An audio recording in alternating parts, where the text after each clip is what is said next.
Listeners everywhere, welcome to the Movie Show with Joel and Ryan, the weekly fix for your screen addiction and a trusted source for discussion of all things film and television. Please keep in mind that for the purposes of this podcast, Joel and Ryan are not acting as journalists, but rather fellow moving picture enthusiasts. All of their opinions should be taken as such. Also, please be warned that while Joel and Ryan may seem like petulant children, they are, in fact, adults who may occasionally use adult language. While they promise to bleep out all the worst words, it's a good bet you will still understand what they were saying. And now, with no further ado, here's Joel and Ryan. All right. This is episode 1 of Joel and Ryan talk about movies while sitting on a couch. That's fantastic. That's fantastic. Hi, I'm Joel Listman. And I'm Ryan Harris. Yeah, and this is the inaugural. This is the kickoff, the maiden voyage of sitting on the couch talking about movies, which we do quite frequently. And we do just sit here on Ryan's couch and talk about movies while surrounded by movies. They're everywhere. Yeah, there's either movies, there's movie paraphernalia, there's lots of CDs, etc. So, this is the first time out where we're going to sit and talk about the things that that make us tick, the things that we love about movies, the movies themselves that we love, and hopefully help you guys spark some conversations with you and your friends about what you love about movies. So, so Ryan, why don't you start us off? Who is Ryan Harris, and why? Why do you love movies? What is it about movies that brings you joy? That's a big question. Who are you? Who are you? And why are you here? And why should we care? Well, in interest of full disclosure, you and I were brought into this project where we got to sort of rekindle. Not just, I think we've always been movie fans, right? But we got to rekindle our critical, embers. Yeah. Yeah, and that made it, that maybe gave me the confidence to think, hey, we maybe have some insights and we could share, and we maybe are fun to listen to. It's always been fun talking movies with you. Yeah, and we've always had, whenever my wife has been here, we've had a fun, and she enjoys listening to you and I just talk ad nauseum about whatever. Right. No, I would agree exactly with what you're saying. When we started revisiting these films from our past, from our childhood, from our teenage years, especially when it comes to sci-fi and adventure films, being able to think about them critically, because when we would talk about them, sometimes it's like, oh, have you seen that? Yeah, I've seen it. Oh, I really liked about it. Oh, that person's performance was really good. But no, to actually go back and think of these things critically and go, okay, I did like that, but why? And then to actually go, maybe I did not like that nearly as much as I thought I did. It's a more formal process, and that you have to deconstruct films, whether you love them or whether you have problems with them or whether you really don't like them. Mm-hmm. And you have to reconcile with yourself that if they are really bad films, but you love them so much, then you got to go, man, what does that say about me? Yeah. Well, I don't think too much about what it says about me. I guess I should. I'll say this. I believe you and I both have a live theater background. Yeah. We were trained that way, classically trained, you might say. You could say that. I think that's. I think we can say that. Even if others might not say that, I think we should say that. I'm going to go ahead and say that we're both classically trained theater artists. But we both, and I'll speak for myself. You can say whether you agree with this or not. I guess I won't say we both, but I believe storytelling in general brings us closer together as people. And, so I like escaping into other worlds, and I like having those experiences that you're not going to have on your own. You're not going to go to Jupiter. You're not going to travel back in time to ancient Greece or anything. So these are things that movies can bring you, and the theater can bring you, and that television can bring. storytelling. So, but more than that, you when you go on a journey with a character in a movie, it's an exercise in empathy, and I really believe that's actually a positive thing for all of us. It's more than just a distraction from your everyday life, although it's certainly that too. Yeah. Damn you, Ryan Harris! You took all like my best words. Like my buzzwords were going to be empathy and storytelling, and the as I tell my students when I'm teaching theater and stuff, I say what we leave behind as a culture often is our what we have contributed to the arts. When we think back upon ancient Greece, when we think about the Mayans and the Aztecs and stuff, often what we do talk about is what was their lives like culturally.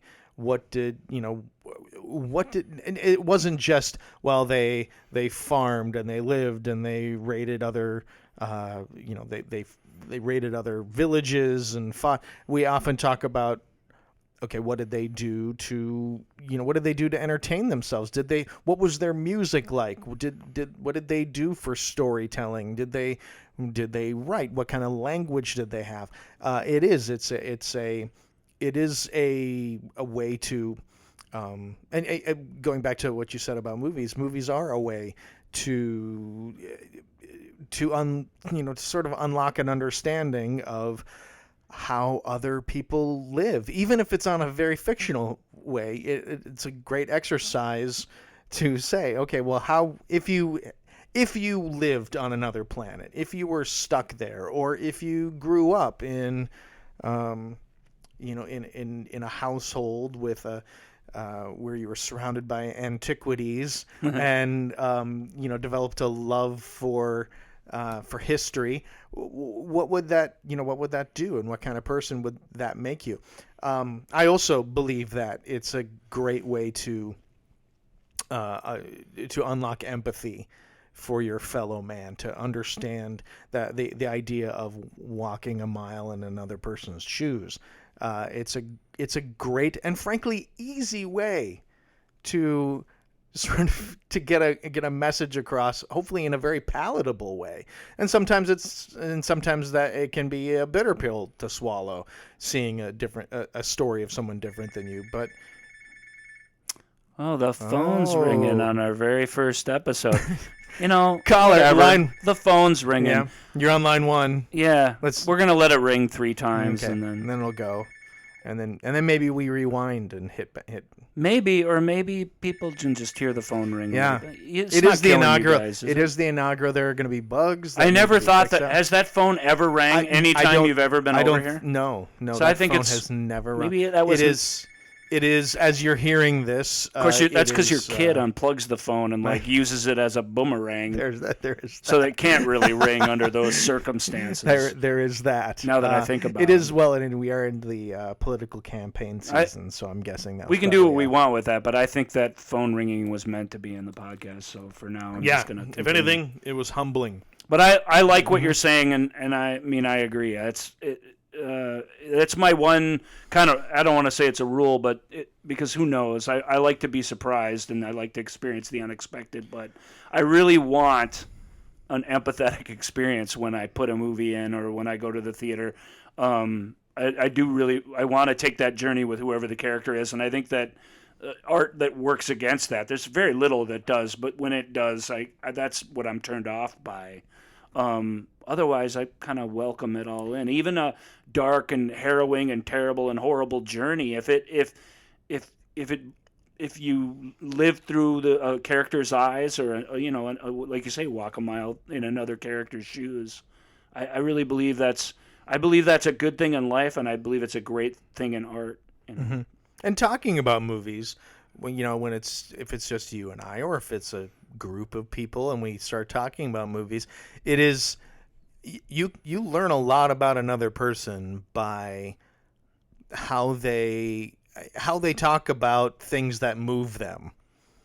How when you get that when you see someone start talking about something very passionately especially if it's a piece of music or a book or a movie. You can figure out a lot about a person. I think that's one of the reasons why I like talking about movies. I like talking about music and hearing, sometimes when we have our, so Ryan and I have known each other for nigh on over 20 years now.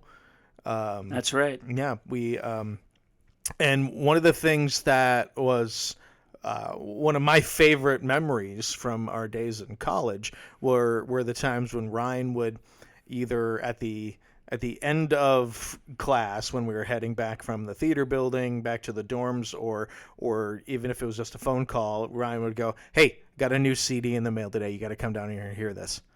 And we would just sit. Oftentimes turn the lights off in the dorm, and Ryan would say, "To hell with the neighbors or whoever's out in the hall. We're cranking this thing up, and we're going to experience this new music." Or it was, hey, or a movie would come up in conversation, and you would say, "Oh, you haven't seen that? Oh, well, okay." Or hey, our friend Michael's never seen such and such movie, and so we're watching it tonight. If you want to come down and watch too. And so we're like, yes, we would. Most of the time, it was my now wife, and I would come down and watch. We were a tight group, and it was fun doing that then, and hopefully it'll be fun talking about it now. Absolutely. So so let's get into it. Before we kind of start talking about some of the movies that shaped us and some of the other topics that we want to talk about here, we want to do just a check-in to see, maybe go around the two-person horn here and just sort of see, what's going on, what's going on in your movie world this week. Have you had a chance to see anything? I haven't seen them. I've sampled them. I've got a couple of cool shout-outs for those of you out there in movie land, especially those of you who like weirder fare, strange art house movies. A company called Arrow put out a pair of Blu-rays in the last few months. One just came out, and the other one came out a little while back, by New Zealand filmmaker Vincent Ward. Vincent Ward, to give you some idea of who that guy is, he directed What Dreams May Come, and Map of the Human Heart. But he's probably most famous, genre fans, for the movie he didn't get to direct, which was Alien 3. He was hired to make Alien 3, and there's a great Alien 3 script out there by Vincent Ward that takes place on a wooden planet with a bunch of monks who are not prepared at all. Yeah. Nobody's really prepared to deal with the alien, but these guys particularly are they're living the life of scholars and, floating out in the far reaches of space when the escape pod of the Sulaco basically comes crashing into their little lake that they have at the top of their wooden planet. And if I'm remembering correctly, I'm remembering Alien 3 had little hints of pieces of that remain. The religious aspect of the prisoners. Stuck around, and that's all from that original idea the idea that they didn't have any weapons. They had a foundry, so they had to fight with what they had. Those kernels of ideas work. But the studio, the guys at Brandywine, they read the wooden monk planet, and Ripley's in a coma for the first half of the movie, and they were just like, "What? Yeah, no." And they said, okay, we love it, Vincent, but change all of it. And he was kind of, this is it. This is my version of Alien 3. Yeah. Here it is. If you want me, then you can send me away. And they did. And, I don't know that movie got better, but that's to me, that's what Vincent, and probably is always going to be what he's most famous for. The Alien movie that didn't happen. Yeah. Alien 3, the weird wooden monk alien movie. That's pretty fantastic. Imagine being the guy who imagine being that your bait. Well, he was the next guy, right? Ridley Scott, wunderkind guy. I mean, he'd only made the one movie, and James Cameron had only made Terminator, and they let him. He was a young upstart filmmaker when he made Aliens, And Vincent Ward was going to be the next dude, right? They saw this movie I'm about to talk about. I won't talk too much about it. I just want to give you guys a teaser because it's honestly more interesting to talk about Alien 3 in terms of his biography. Yeah. But, yeah, he was going to be the next guy, and he didn't get to be that guy. You know, What Dreams May Come has found an audience. I find that a little sickly sweet from a storytelling standpoint, but the visuals they really are amazing. Even that sort of screensaver digital look, you know, from the late 90s when that film came out, it looks of that period, but it still looks really cool. I think effects, you know, that's how I tend to view them. They look like whatever, but they maybe don't look good anymore, but they still look cool. Yeah. Are they still effective? Yeah, What Dreams May Come. Yeah, right, because like you watch Terminator 2, right? The morphing doesn't impress you anymore, but you can do that on your phone now in like 2 seconds. Really, once it was at the end of the black or white video by Michael Jackson, it was a lame thing. That's true. That was over then. Yeah. Morphing was lame after that. Not that, whatever, but we will not. I'm going off on a little bit of a tangent. The point is, James Cameron uses morphing in Terminator 2 in a great way that ties into the story. It's very creative, so you don't get sick of watching it, even though for morphing effects, they're not even that great. Not compared to what we were eventually able to do. Yeah. So I like What Dreams May Come for that reason. But the two movies that I was really excited about, and I've got them, like 2K restorations. I've just sampled them, but they're just gorgeous. And these are movies that have been kicking around on videotape, and I've watched them any which way since the 80s. The first one is a movie called Vigil from 1984, which is this dreamlike, I don't even know how to describe it. I mean, that's the joy of this, is that just to tell you the story, I'm not even going to bother because that's not the point of the thing. It's visually really interesting, and it's psychologically really interesting. It's about a young New Zealand girl who, after a family tragedy, a sort of man moves in with her mother, and she feels compelled to do something about it. And that's all I'll say about that. And the other one is called The Navigator, A Medieval Odyssey. I don't know if that's a movie I made you watch when we were in school, but I had that on my shelf in college. Yeah, it sounds vaguely familiar. It takes place in 13 whatever Cumbria. There's a village in England that hasn't been touched by the Black Death yet, but they just know it's coming because it's sweeping the land. And there's a young boy in this medieval village who is having these visions, and he convinces it was a pretty superstitious time, and the young boy who had visions, and the reason for the plague was, they thought of every ridiculous spiritual reason for the plague, except the actual reason for the plague, because that's just the nature of folks at that time. But this kid convinces them to try and tunnel in through the center of the earth to the other side, and on the other side of the earth, the cure for the plague, or the thing that, whatever, the magic that'll save their village is what they'll find. And these guys start digging, and again, I won't spoil. There's no point in spoiling. Yeah, no, Navigator, A Medieval Odyssey. We did not watch that. I would have remembered. What they find on the other side of the earth is really amazing, and how they react to it is amazing. And both stories, they're challenging, but they'll both you'll have to exercise your empathy to watch them. It's great stuff. That's fantastic. Yeah. Me this week, it has. I am very far on the other side of the spectrum. Yeah. Nothing really cool. I saw the Jumanji reboot. Hey, Jumanji. Hey. Yeah. No, I saw. I that was on when I got home from the theater. I'm currently in a production at the Guthrie Theater, which doesn't get me home until about 11 o'clock. So, but you're still wired, and it's that come down. So I see my wife for maybe about 30 minutes before she has to go to bed, and so watch it. I mean, I don't even know how they marketed it. If it's not really a sequel, it's kind of a reboot, but it makes reference to the. Right. It's about the game. It's a different movie about the game, really, inspired by the board game. Yeah, so and it's delightful for what it is. Yeah,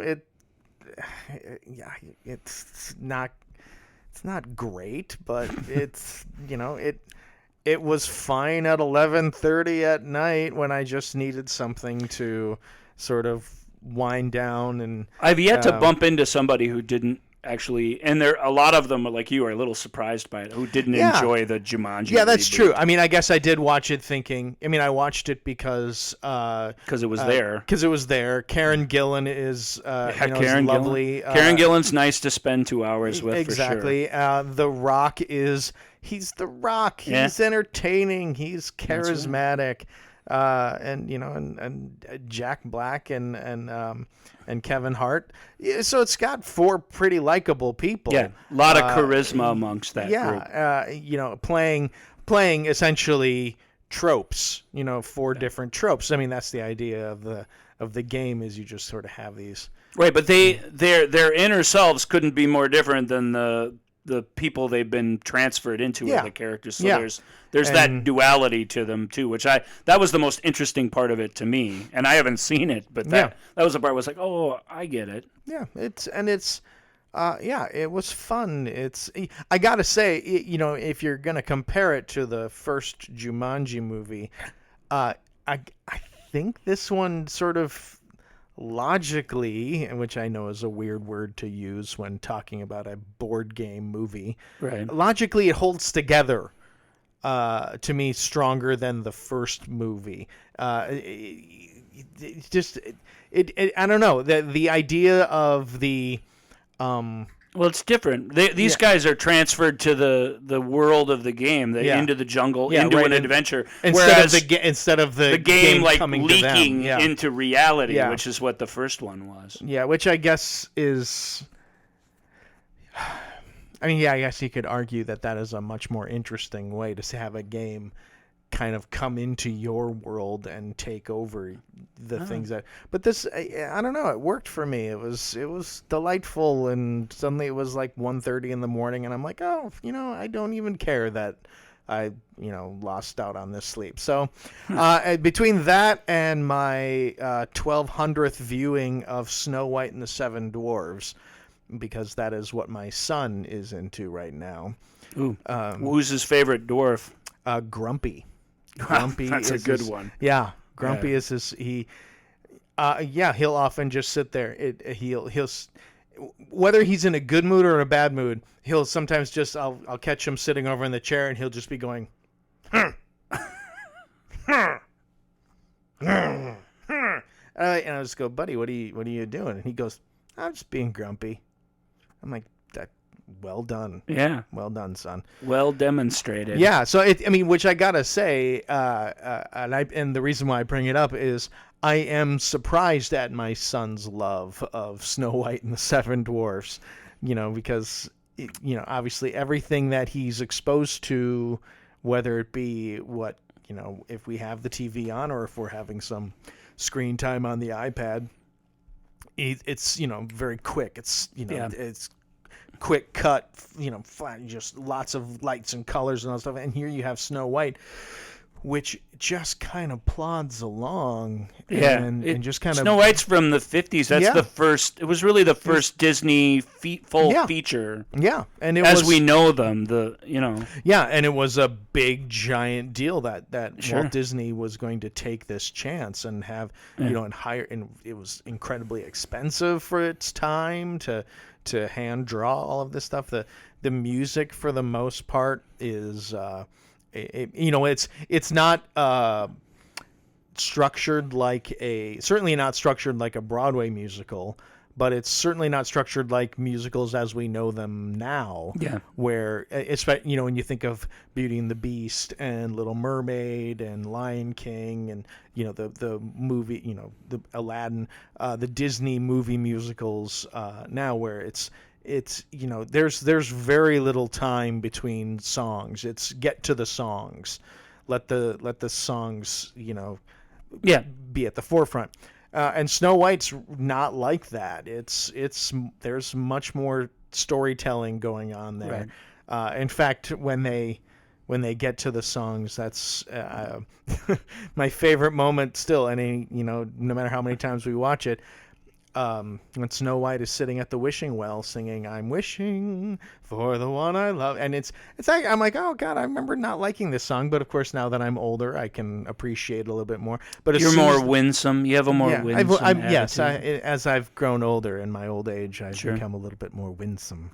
But the moment the prince comes in, and it's and I can't remember the woman who sang Snow White in for the film, but she's like, "I'm wishing for the one I love to find me," and then the prince comes in, and he's like, "Today," and my son's eyes roll so hard that it's like they make a sound. He's just like like his eye. He doesn't even have to vocalize anything. His eyes just go, "Ugh, please, come on." He has no time for the prince at all. He's like, "Dude, come on, it ain't about you." And then he's like, "Dad." Then he just immediately turned, "Dad, can we get to the dwarves?"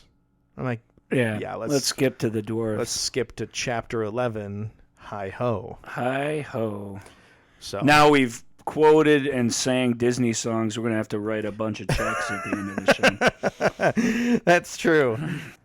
All right. Okay. So our main topic today, since this is episode 1, I thought we would go big and really get into kind of the biggest, the hardest, the ultimate question. I figured we should start off episode 1 and just partly to, as a way for our audience members to get to know us a little bit, hopefully like us. But also, frankly, kind of just to sort of get it out of the way, too, because it is a giant looming question and one of the hardest to answer for anyone who loves movies, especially when you love many types of movies. We're going to tackle the big question of what is your favorite film of all time? And is that this show's countdown? That is this week's countdown list. 10 seconds. 9, 8, 7, 6, 5, 4, 3, 2, 1.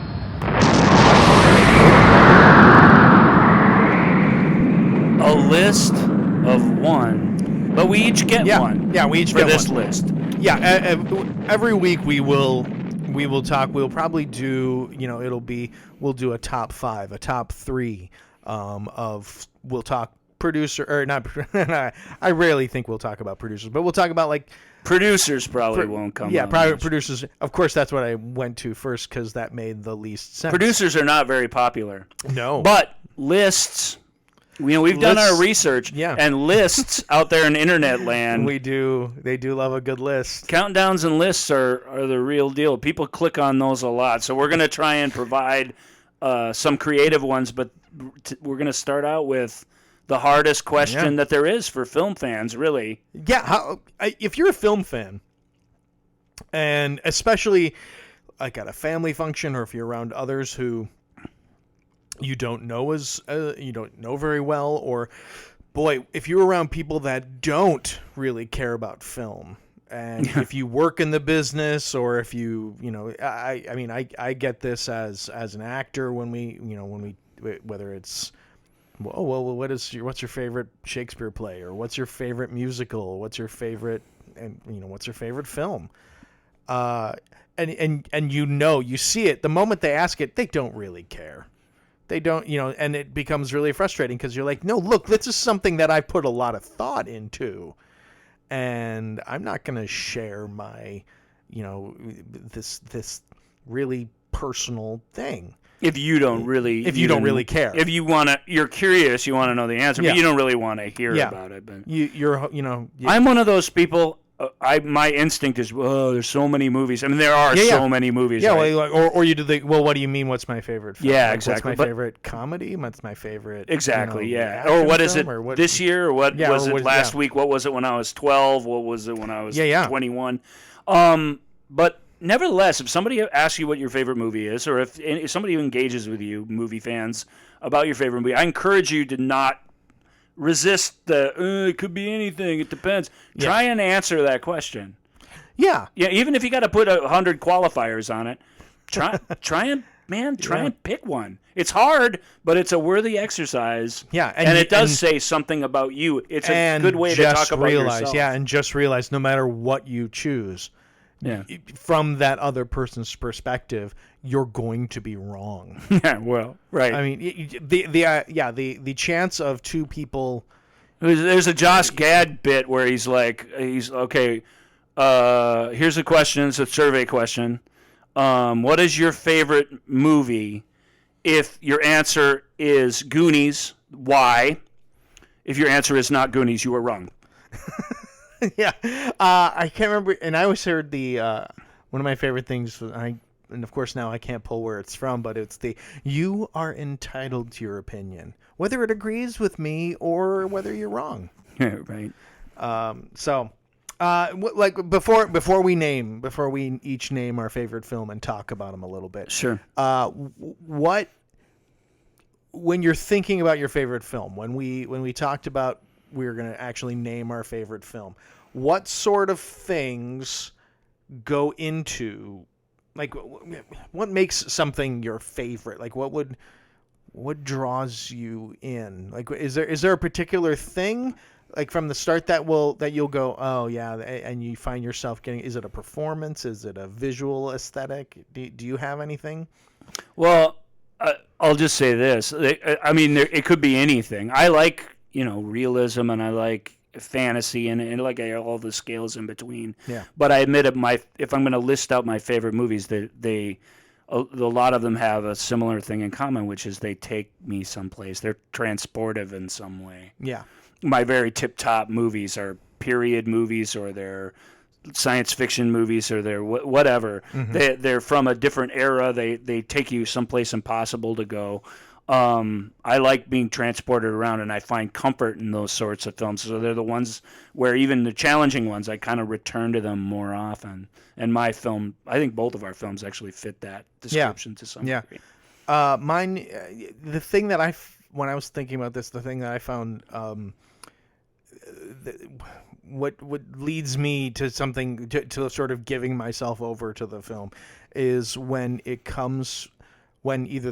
performances and the story itself comes from a place of emotional truth, where you can feel performances aren't put on, the story is thought out from an emotionally logic. Now I'm those are two antithetical words, but when the emotional reactions of the characters in the story come from a place of truth, mm-hmm. and whether you agree with that or whether you go, wow, I can't believe they would react like that, or I can't believe that would be their response. Or whatever the crazy, amazing, whatever context. Yeah. If something's emotionally true, it pulls you along in a way that obviously something that's false allows you to keep your distance from. Yeah. So those are those are the big. That's the big thing that I find myself when I think about all of the movies that I consider my favorite. The performances, the way the story is told, the dialogue, the script, the story structure, all comes from a place where there has been some strong thought to the emotional through line of how it needs to go. So. Do we just jump right in and do it? This is, I mean, it's. I feel like it's like, do I just jump right in? I'm gonna say it. You want me to go first? Hey, I would love it if you went. And I'll first. grease the wheels a little bit for you. Yeah, that sounds great.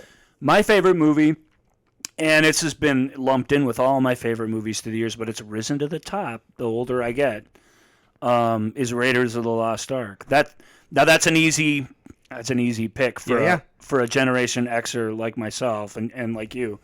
But to me, as far as escapist entertainment goes, there's more to Raiders actually than escapist entertainment. But as a piece of escapist entertainment, it is perfect. Yeah, I mean, it really is. Yeah. It's not a perfectly constructed movie or anything, but it's got everything you would want. It sweeps you away. Just the narrative of it, the visuals of it. It takes you someplace very specific.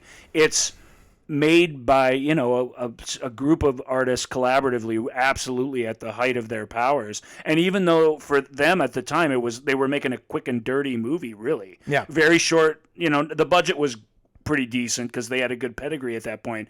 George Lucas and Steven Spielberg, particularly, but it still had a short shooting schedule, and it was meant to be shot in this raw way that the old serials, were made. Yeah. So when the truck tips over and the dynamite didn't go off and they had to cut away and then show it and do it the old-fashioned way because it didn't work, they're just like, yep, that's it. Moving on. Yeah, okay, yep, next go. Moving on, right? Yeah. Harrison Ford gets dysentery, just like just about everybody who worked on that film, and doesn't want to do the big sword fight that they've been practicing for 2 weeks. So he just goes up to Steven and says, "What, this sword guy? Why can't I just shoot this guy?" And I mean, he had a very pragmatic reason for suggesting that, but he's standing there with this little pistol at his hip. Why wouldn't he shoot him? Yeah. And more to the point, that it sums up the character in like this beautiful, magical way. Or when they're climbing that snake idol and they're rocking it back and forth and they're trying to crash through spoiler alert for Raiders of the Lost Ark, by the way. Yeah, boy, if you were... That's pretty much true of the whole show. We're going to spoil everything we start to talk about. So we didn't really spoil Jumanji, but no. But you're once you hear, oh, Raiders of the Lost Ark, just get ready. The spoilers are coming. And if you haven't seen Raiders of the Lost Ark, or frankly, if you haven't seen it in many, many years, go ahead. You know what? Yeah. We trust you. Pause the podcast. Might be a little late now for that one, but in the future, go watch it. Fall in love with Harrison Ford again. Anyway, that is another stunt that the timing went totally wrong, and even when you watch it, it doesn't look that great. But then he just, the faith they had and the sort of balls they had when they were making that movie, they just kept plowing forward, and we put the music cue in, and like you say, if those characters come to life in a very real, emotional way, even though it's a fantastical story with its stunts and the supernatural elements in it. I mean, there's all kinds of stuff in it that are off the hook. But Indiana Jones and Marion Ravenwood to a lesser degree, but he's just absolutely believable on the screen. That 2 hours you spend with him, his frailty and his sort of the way he messes stuff up and the way he's just winging his exasperation. Right. Oh man. And how he gets I watched it, how he gets his butt kicked. I mean, I know it's so Harrison Ford playing exasperated. Yeah. Indiana it's Jones. It's tough to beat. It's so spectacular because you just like this guy has been through the ringer and just kind of, and he's like, I gotta keep going. There are few better mixes of movie star and role than Harrison Ford as Indiana Jones. Absolutely. And they did everything they could to not use Harrison Ford again. George Lucas didn't want to use him again in Star Wars because he'd been in American Graffiti, and he didn't want him in Indiana Jones either. Now, I think Steven Spielberg sort of secretly wanted him in Indiana Jones, but they had cast Tom Selleck. And then CBS was like, no, Tom Selleck's he's Magnum PI. You can't have him. Yep. And at that point, George had to say, well, okay. But I think he was Steven's first choice all along. I think he was pretty delighted that he got. Yeah. Because it's perfect. It really is. It's perfection. And in and amongst the imperfection, when the whole thing comes together, it's a perfect story. And there is there's a good versus evil thing going on in it, and that's great, actually. I mean, there's a lot of depth to it, even if it is a fantastical story. But like you said, it's that he feels real, especially in all the movies, but especially in that one. They work hard to make all that fit right. When he thinks his ex-girlfriend has bit the dust. He's sad about it, and the scene is genuinely sad, and his anger is very real, and they're all playing this straight. And even the mustache twisting French villain, when he's doing that scene with them, he's talking about what the arc is. He gets they all get serious for a minute. Denholm Elliott earlier in the movie, this is like nothing you've ever gone after before. It sends a little twinkle down your spine. This is a magical, amazing thing. We're about to go on this journey, and we're gonna, fight for this. Yeah, it's still my favorite movie. It's the musical score. The music cue in the map room where he's finding out where the thing. It's one of my favorite pieces of music in all the movies. I get chills just listening to it every time. Yeah, it's a spectacular film. It's really as good as it gets. So to me, it's the pinnacle of, there's Empire Strikes Back, and we could list, I'm not going to list every single movie from our childhood, but there's a whole list of them, and they're all really high up there. I really do like all of them, and I do repeat view a lot of them. But Raiders, of all of them, really, it's like it just has everything. When I watched it again most recently, it actually struck me when I sat down and watched it. I put Raiders in and watch it. I realized I have not sat down and watched it from the very beginning, from the opening visual. Yeah. For very, it's one of those things where if you see it, you come across it, and you're like, and then you watch it to the end. Mm-hmm. But just that moment when the Paramount logo transforms into the mountain, which they do, which was kismet. They were shooting, and that kind of looks like the Paramount logo. Yeah, and it's get a shot of that. I just remember how I just kind of stepped outside myself for a brief second to look at this grinning idiot and that I had turned into. It's like, oh my God, this is so exciting. Yeah. It's great as the Lost Ark. It's so much fun. Yeah. Wow, that is spectacular. And it's boy.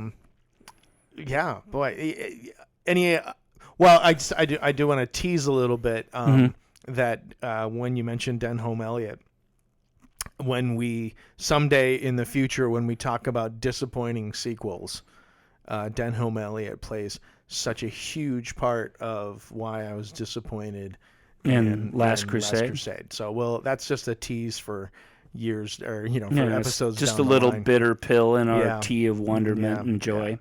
Yeah. But that's not to take away from Raiders of the Lost Ark. It's not a disappointment until you get to that. Well, it shows you how it shows you what a delicate balance it is. Yeah.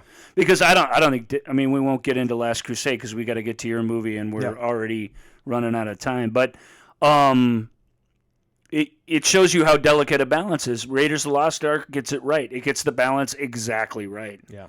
And you wanting to give Denholm some fun stuff to do, and wanting to give Sala, John Rhys Davies, fun stuff to do, and they all kind of become characters of themselves a little bit. Yeah. And there's no caricatures, in my opinion, even the Nazis. No. In Raiders of the Lost Ark, like, Ronald Lacey's Tote character, obviously the torturer guy, that's about as caricaturish as you get, but there's real danger in him, and he plays that guy with that crazy true believerism, and it's frightening because of that. If he was just a grinning, creepy, like to torture guy, it wouldn't be the same. So, what Last Crusade, there's a lot to love in that, but I get what you're saying. That is a lot of repeated motifs, and kind of none of them quite get the balance right. Yeah, correct.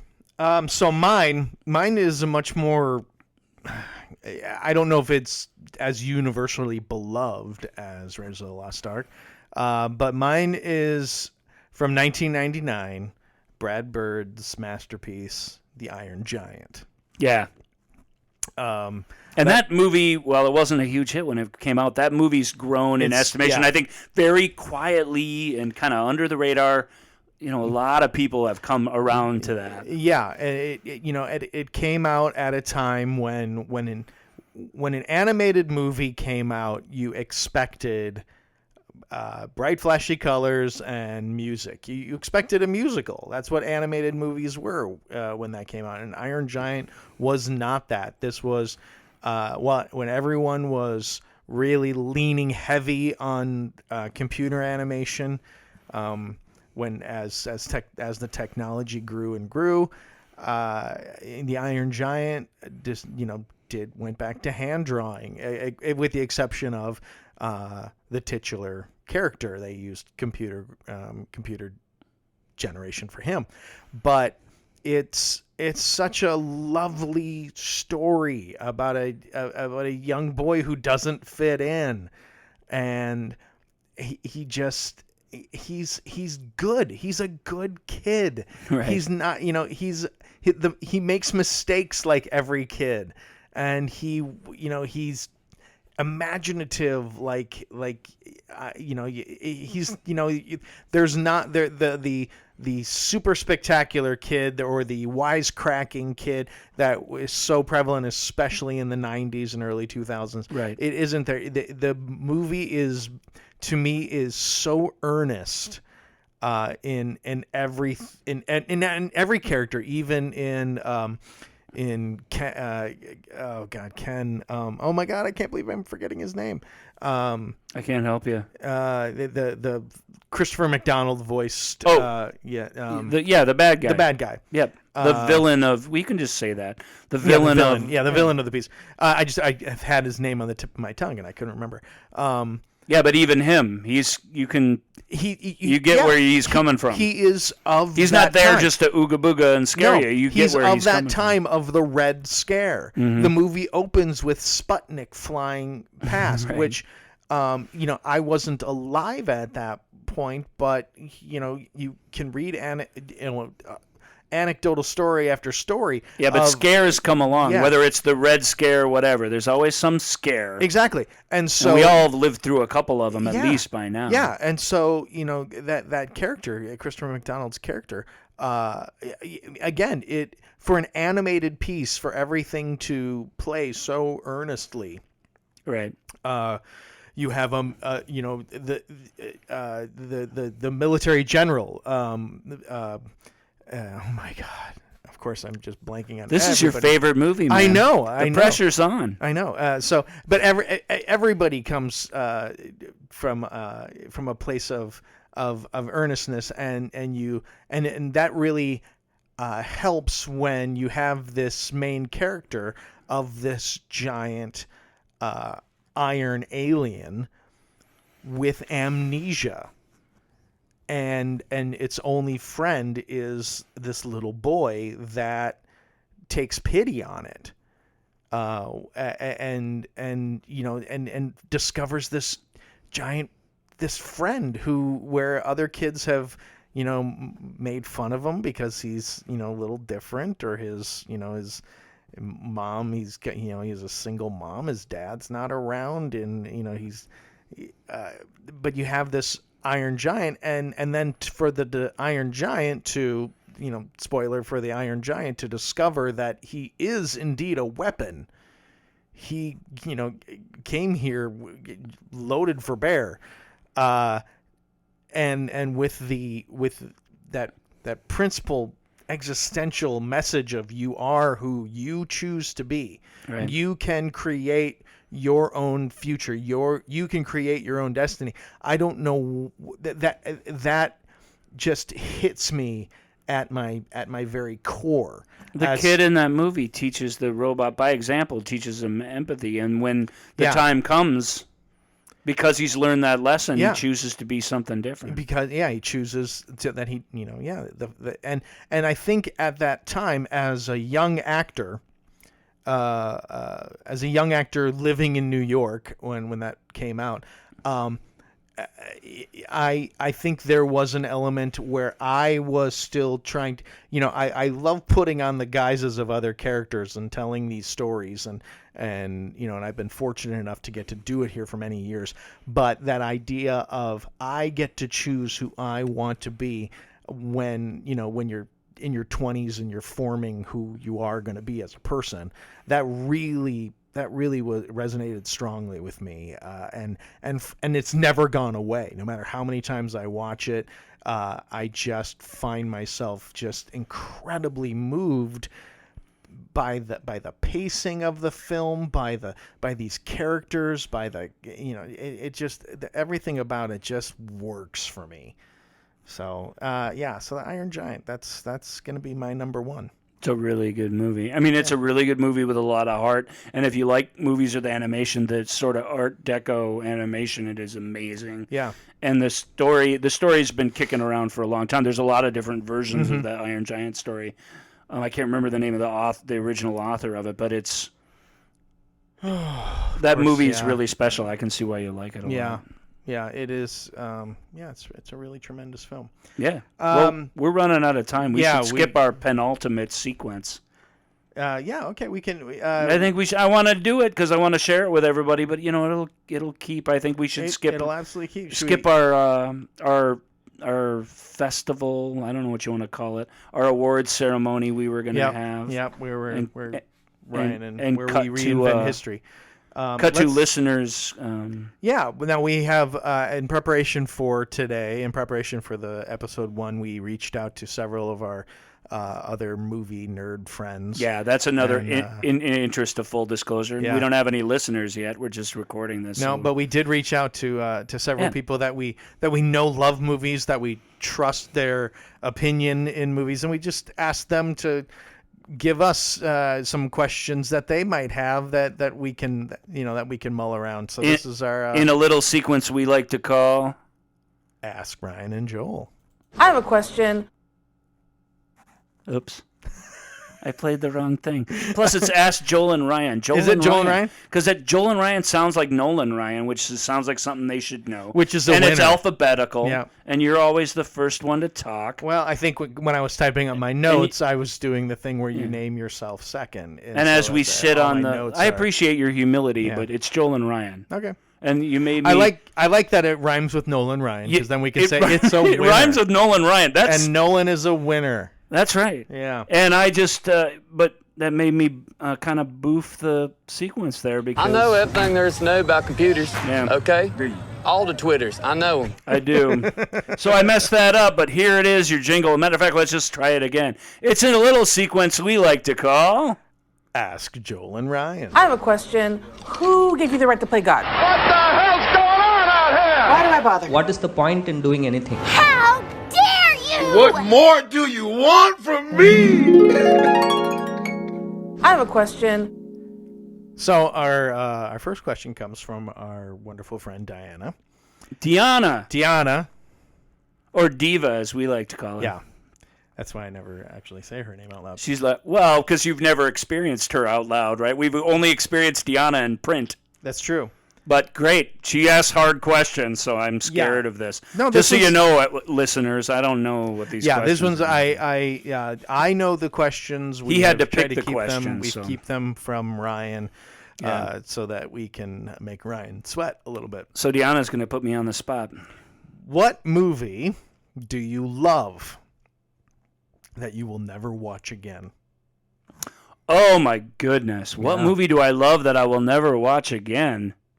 You want me to fill some time so you can? Well, yeah. Have you obviously know this one, so you've given it some thought? There's a big list, but it's like, which one do I pick? Because there's some movies you just don't want to submit yourself to. Well, yeah, even if they're great. Yeah. So you go ahead and fill in, and I'll think of something good. Like a couple that I came up with when I was thinking about this was I remember, and I saw this movie, I believe, with you, In the Name of the Father. Oh. Yeah, I remember absolutely loving every frame of that film and just really being taken by it and emotionally affected by it. But I have no desire to ever watch that film again.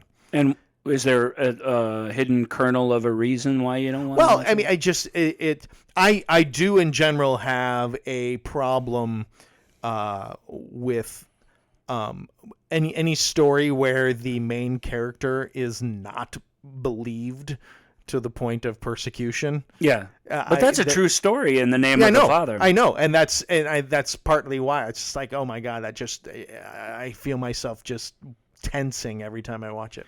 There's a sequence in The Name of the Father, and I actually go back to the Name of the Father all the time because I guess I like submitting myself to things. There's a sequence in it when they're reading the verdict against them. Oh God, yeah. And I can't remember the character's name, but you genre fans will know her from Highlander. She played Heather, the Highlanders lady back in the Highlands, back when he was actually the Highlander. That actress plays this like hippie woman who wasn't going to bomb anybody. I mean, she got convicted, this woman, when she was 17 years old, of murdering these people and went to prison. And she completely has a breakdown when they're telling her, "Oh, you're going to prison for 30 years or whatever." Yeah. And he's hearing he's sitting in his cell, Daniel Day-Lewis, and he's hearing that happen. It's gut wrenching. Yeah, it is. Yeah, it's really, really gut wrenching. So I get I know what you're talking about. There's several moments in that film that are like that. And another big one for me. And I was just talking about this at dinner tonight with my brother. I remember when it first came out, laughing hysterically.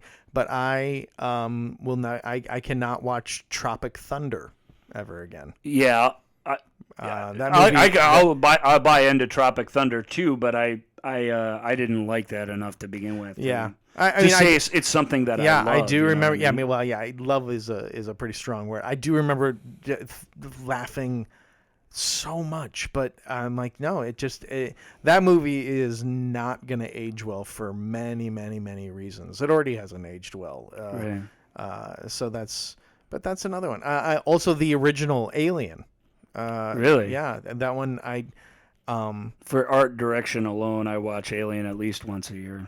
Well, yes, and I can absolutely get on board with that, but it, honest to God, still scares the living crap out of me. And so I just don't put myself through that. It gets to something primal in you, right? Yeah. I would agree with that. Well, Aliens, on the other hand, I cheated a little bit. I cheated a little bit, Deanna. I just pulled up my 10-star rated films here, and I'm looking at them going, which ones haven't I watched? Because I don't really know. Yeah. But Truly Love, I mean, I've only one I'm pretty sure I'll never watch again, or I might, but I don't know. Is Ang Lee's Lust Caution? Have you ever seen that? No, I've never seen that one. That's about a young girl during the Japanese occupation of China during World War II who joins the underground, and I mean, people should see it because it's an amazing movie. It's a Hong Kong national making a movie about that period, and which was, there were some real travesties that went down there. And this woman's journey is amazing. It's an NC-17 rated movie. I mean, it's the whole thing's not harsh or torturous like, Passion of the Christ or something. Yeah. But the moments that get you really, really get you, they're horrific. Mm-hmm. So that's one where I gave that movie 10 stars, and I've watched it once since, though, I have to admit, but I don't know that I'll ever watch it again. I'm just not sure. Still as emotionally impactful that second time? Yeah, well, yes, you relive it again. So, but it is kind of like it's a tough watch. I try and embrace that, genre fans who are into horror movies and stuff. Movies they let you experience these horrors, in the safety of your own home. But if they're really well done, you still get a taste of it, and it can be really, really. It can be harrowing, and it can be like, I don't want to visit that again, but I'm going to stick with Lust Caution. That's a movie I really love. I gave 10 stars to. It's not something I do very often because I think it's a one-of-a-kind experience. But well, sort of in that same vein, I do have another question that another question, and I hear you caught me away. I have a question. What is it? This one comes from our other colleague, Rebecca. Mm-hmm. Is there a film that you refuse to watch with a friend or partner, and why? Like a movie that you like. If I'm going to watch this, I watch this by myself. I'm not going to watch this with anybody. I'm like, whether it's a boyfriend, girlfriend, or if it's just, do you get where I'm going? I do. Yeah. No, I do, and it's a content-related question. Just I don't want to, cheat, but Lust Caution's a good example because it's NC. You don't get to be NC-17 for violence. Sure. Yeah. All you got to do is just snip a little here, snip a little there, desaturate. Yeah. And then they give you your R-rated. You can pretty much do anything vile and violent to somebody you want. But you get NC-17 in America, you get it for sex. And Lust Caution's got these, this relationship that's full of these crazy sex scenes. And I'll just admit, listeners, and you might as well know now, I'm a bit of a, Puritan, and I like experiencing stuff like that when I'm watching films because it does make me kind of squirm, and often it's intended to. But like sharing that with another person can get pretty iffy, and it's so while I'm ripping on the Motion Picture Association, who hands out these ratings for sex and not violence, I haven't seen any violence that I couldn't quite handle, but sex. Yeah. Sex, especially when there's questions of, agency and the lack thereof, and I mean that movie's full of it, and it's rough. Is there any film that you can think of that, if it's not content related, but like I like this, maybe it's like I like this movie so much, I don't even want to be around anybody else while I'm watching it because I just like it. So. Or there's the right people. Although I try and watch movies with the right people, but there's movies where you're not okay with the other person rejecting the movie. Yeah. You talked about it. I don't know. You haven't gotten there yet, but there's this big moment coming with you when you're going to watch Iron Giant with your kid, right? Yeah, and it scares the hell out of me because if he's not into it, you're going to feel bummed out. I mean, you get over it, but you're going to be bummed out. It's gonna kick me in the gut because I can just gauging my son's tastes already, and he's very close to the age where I'd be waiting, or I'd be willing to share, to sit down and share this with him. But he's not going to be as interested. Right. I just have this feeling. I feel this. I mean, I come at this the same kind of way. I've got a little list of films. I mean, I feel very confident I can trot out Raiders of the Lost Ark because one of the things that's great about it. If you haven't seen that and you want to watch it with me, come on over. We'll have a good time. But like Blade Runner. Maybe that's a you good won't one. like that. That is a really good one. And I'm not going to sit here in a room with a friend who doesn't like Blade Runner and not like it along with him for 2 hours like that. I'd hate that. Yeah. But I feel that's a tough movie. Yeah. It's not for everybody, so I'm not ripping on people who are bored with Blade Runner or don't. Yeah. But I really do try and gauge who my audience is, and I got a jillion movies here. I try and pick one that they're going to enjoy. Right. I feel that way often about Jaws. I don't. Yeah, it's like. But everybody likes Jaws, right? Yeah, I guess most people do like Jaws. I guess I think from my own experience, my lovely, amazing wife who has just she's like no. She doesn't like Jaws. She doesn't. Well, no, she's scared of hell. Oh, she's scared of. Well, she's right. She just won't watch stuff but that's good though. That is good. She knows herself, and you don't have to. You guys don't have to have that sort of split. Awkward experience together. Yeah. But I suppose you miss out on some classics. There's some stuff that I don't get to watch. Some rewatchability. I should say it's not like I don't get to watch it. It's just part of being a good husband. It falls way down the queue to when I can somehow get around to watching these things when she's part of being a good husband on a work trip or something. I can. Yeah. You get the time to yourself, and out comes Quint and the orca, and off we go. And then we all sing "Show Me the Way to Go Home." Yeah, and we I think that's one. I think that's rights free, so you're on safer ground there than you were with Snow White. Yeah. I should probably have jumped in and sang that one instead of singing all the other ones. Yeah. All right. Well, we're getting to the end. Hey, it's okay. We have no listeners, so now we're safe. That's right. If we somehow blow up and people are we become the talk of the podcast town. That's right. That's our dream. It really is. So if you're listening to this and you know people, and if you like what you're hearing, you can tell people to listen to it. If you don't like what you're hearing, tell the people that you don't like to listen to this. Right. And even though we don't know at this point where you found this podcast or where you're listening to it, hopefully somewhere there's little contact information where you can ask Joel and Ryan. Yeah. If you have questions, absolutely. We'll be setting up an email account. Yeah, or a Twitter account. Twitter account. If it's a Twitter account, you'll have to monitor it because well, of course, I can't know the question, so you'll have to do. Yeah, that. that's a good thing. Yeah. I didn't do very good with Rebecca and Deanna's question. I don't think. No, I mean, well, I think you certainly did well with Rebecca's question, with Deanna's question. Rebecca's one is Rebecca's one is more of a content thing. I find, Well, I think so. We all have our things that embarrass us or whatever, and that you wouldn't. I mean, I wouldn't want to share a really violent movie. This is a little anecdote. We shouldn't keep talking because we're over an hour now. But yeah, my brother and my sister-in-law, God bless them, I love them. They bring movies up to the lake home. They have lake homes here in Minnesota, and this is where everybody goes in the summer to fish and water ski and such. The land of 10,000 lakes. And they brought Snowpiercer to watch with my mom and dad, who are, in their 70s. Yeah. Snowpiercer is a good movie, and they're all like, "Well, you said it was a good movie." I'm like, "It is a good movie, but don't read the room. Don't show it to my mom."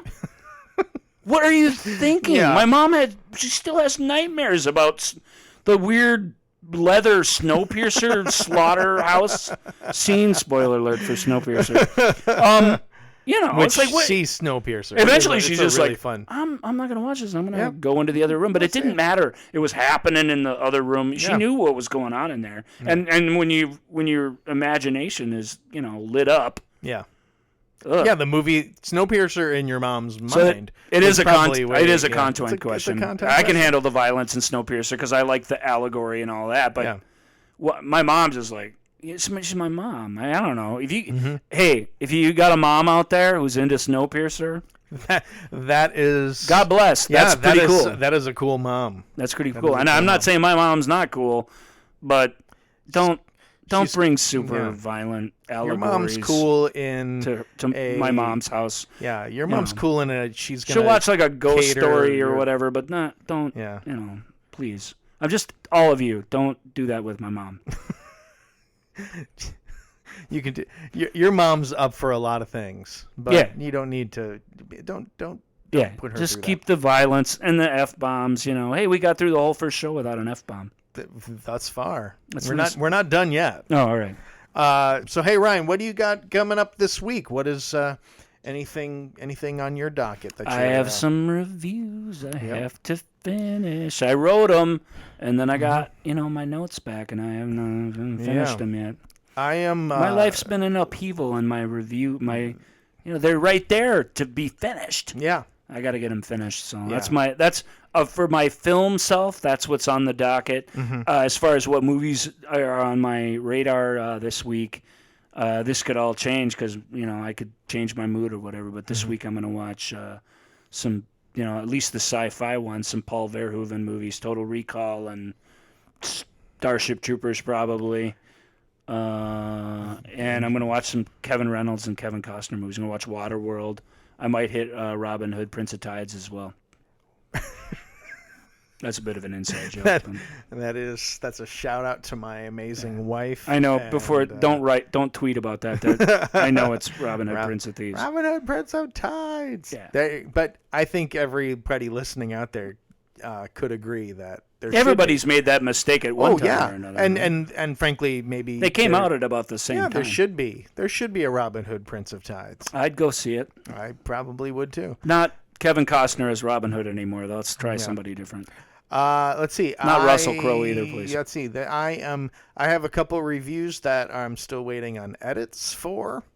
Yeah. But I've been waiting for so long that I kind of want to revisit them anyway. Yeah. And maybe even rewrite some of them. I have a lot of time free in the second act of the play of the musical that an artist's life. That's part of it. Yeah, so, waiting to be an artist is part of an artist's life. I sit in my dressing room and.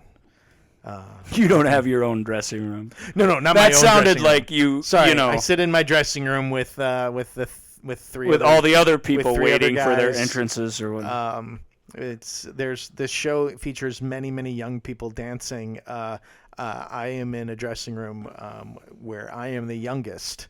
It's the 4 adults in the show, and the 4 of us just sit in there and we talk about. And amongst the adults, you're the youth. Yeah, of the adults, the quote unquote adults, I am the. And compared to the youths, you're an old man. And I sit and listen to them tell, theater stories of their many years in the theater. It's pretty great. But so I have some reviews.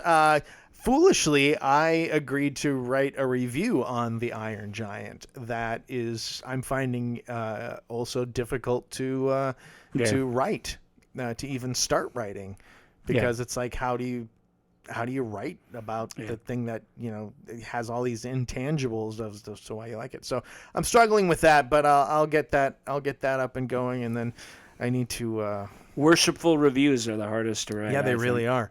And then it's just a matter of carving out some time to maybe go to the cinema to see what's playing. You got any ideas? Well, I mean, of course, we're trying to keep this timeless, but it's kind of too late for that. Yeah, no. I mean, I'm the Ant-Man and the Wasp just opened. I would like to see that.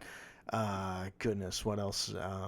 It's almost August, so the summer movie season is winding down. I still haven't even seen Solo. So Solo's at the cheap theaters right now. I need to get over and see. I wrote a review of Solo. I enjoyed Solo a lot. Yeah, haters. Take that. But I when you have a 7-year-old, and you're the primary. The primary caregiver, because my amazing wife is the one who works the day job. I work the night job, or I should say evening job. She brings home the bacon and fries it up in a pan. And what are you doing? Hanging out with old guys. Yeah, I go down to the parlor and play dominoes. Doing podcasts. Do podcasts on my one night off a week. Yeah, I do appreciate that. Thank you. No, this is great. So, again, we're hoping that this is a weekly occurrence where we can put out a podcast where hopefully we are inspiring you to talk about some of your favorite films. And by the next time we have this podcast, we will have a way for you, the dear listener, to contact us. Yeah, and anything you want to talk about. We'll do our best to do it, because it is about having a conversation about the movies and what they do to us. These movies, how they affect us. Because there's a reason why we all love these things. There's a reason why films continue to rake in huge amounts of money. Indeed. And there's clearly big business. It's a big business. It's a great business. I love the business of storytelling. Yeah. And I love the people that are involved. I meant to mention this at the outset, and I know we're running low on time, and pontificating is. We went over on time. It's a first show. Yeah. Forgive us. But we're wrapping it up. One of the things I love about films and about theater is it is a collaborative art form. It takes many different people doing many different things in order to tell one story, and to tell it well.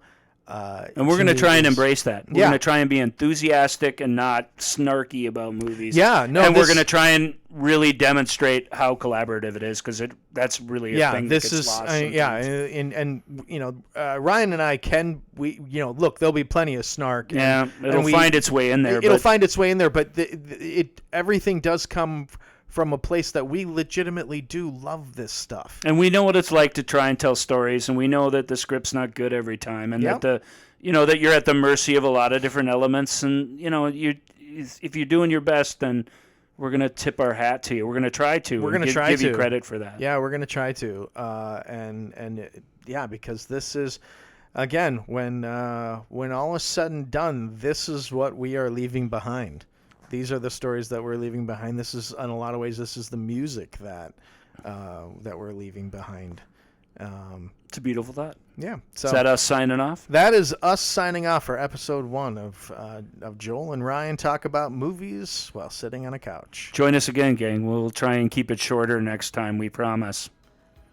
Well, not every time, but we'll try and keep it short. We'll do our best to at least be entertaining.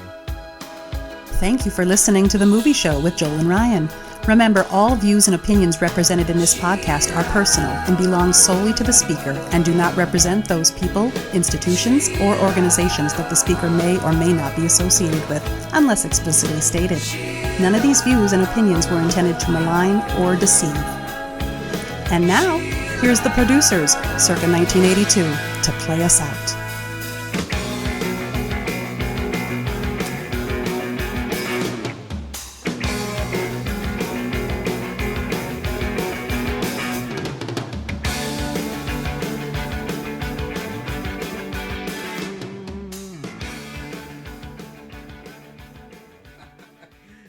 God, it's amazing how fast this time goes.